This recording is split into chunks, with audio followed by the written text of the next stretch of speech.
What is going on, guys? You're gaming with Rel here, and today I'm going to show you how to complete this week's Grandmaster Nightfall in Destiny 2. Let's get started.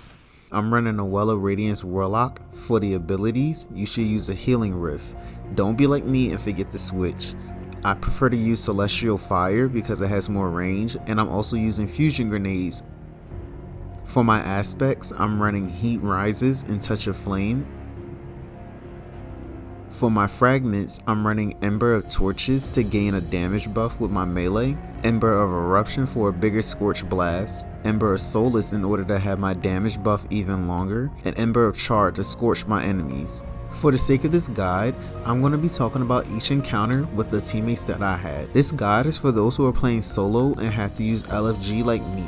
The team that I had consisted of another Well of Radiance Warlock and a Stasis Turret Warlock. For the weapons, I'm running the exotic Arbalest to stun anti-barrier champions, a bow to stun overload champions with arc burn for an extra 25% increase in damage, and a hothead rocket launcher for even more arc damage. For the mods, I'm running Elemental Charge in order to become charged with light by collecting Elemental Wells. In addition to Elemental Charge, I'm running Elemental Ordnance to create elemental wells by getting grenade kills.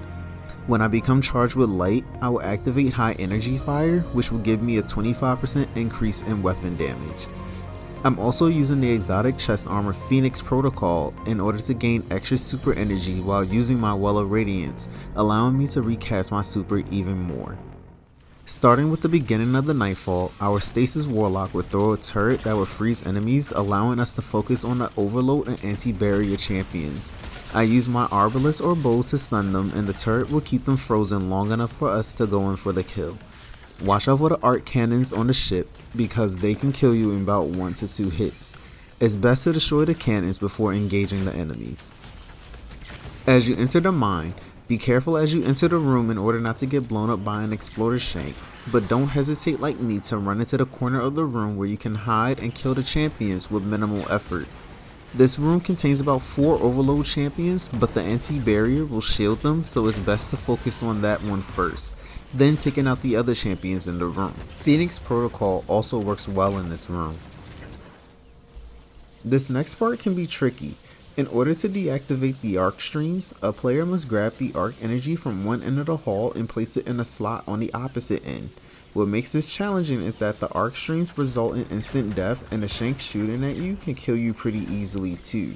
Ideally, you want a hunter that can go invisible for this part, but we managed to get it done with our warlock as we defended him from the opposite side. The next 2 rooms are pretty straightforward. As soon as I go in, I pop my Well of Radiance in order to give my team a damage and health boost. Because there are so many enemies in this room, I should get my super right before the next room. In the next room, we utilize another Stasis turret in order to slow down the enemies, giving us time to focus on the anti-barrier champions once again. After killing the 2 overloads, it's time to head into the boss room.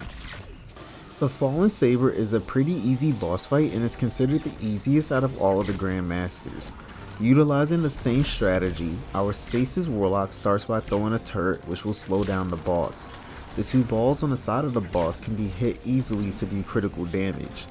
Once the first bar of health is gone, the boss will shield themselves and go away, spawning more anti-barrier champions.